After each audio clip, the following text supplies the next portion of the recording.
ఏ రామ్, ఏంటి అక్కడ అందరూ వినాయక చవితి పండుగలు హడావుడిగా ఉంటే నువ్వేంటి ఇక్కడ ఒంటరిగా ఏం చేస్తున్నావు? వినాయకుని అందరూ ఎంతో భక్తి శ్రద్ధలతో పూజిస్తున్నారు. రంగురంగుల కళ్యాణ మండపాలు, పాటలు, భజనలు, చాలా సంతోషంగా ఉంది. కానీ ఒక్కోసారి అనిపిస్తుంది మనం ఎక్కడో ఏదో మిస్ అవుతున్నామేమో అని అనిపిస్తుంది. ఏం మిస్ అవుతుంది? ఏం మాడుతున్నావు? వినాయకుడు అంటే విఘ్నాలను తొలగించే దేవుడు. ఆయన పూజిస్తే మనకు అంత శుభం జరుగుతుంది. ఇదే కదా ఈ పండగ అసలైన అర్థం.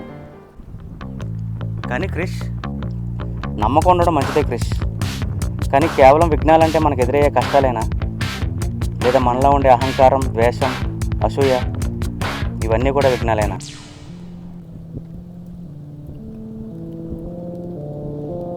నువ్వుంటుంది కూడా నిజమనిపిస్తుందిరా.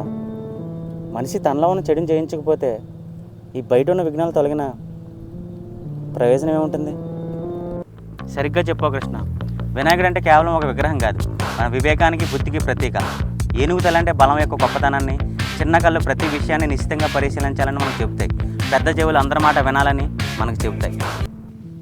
అవును రామ్, నువ్వు చెప్తుంటే ఈ పండుగని ఇప్పటివరకు ఒక ఆచారంలో చూసాం, కానీ ఈ పండుగ మనకి ఎంత గొప్ప అర్థం ఉందని ఇప్పుడే తెలుసుకున్నాను. అవును క్రిష్, ప్రతి పండగకి ఒక ప్రత్యేకమైన అర్థం ఉంటుంది. ఆ అర్థం ఏంటో మనం తెలుసుకుంటే మన జీవితాలను మరింత మెరుగ్గా మార్చుకోవచ్చు. పద, ఈరోజు వినాయకుని పూజిస్తూ మనలో ఉన్న విఘ్నాలను తొలగించమని ప్రార్థిద్దాం. మనకి మంచి బుద్ధిని, ఆలోచనలు ఇమ్మని ఆ దేవుడిని కోరుకుందాం.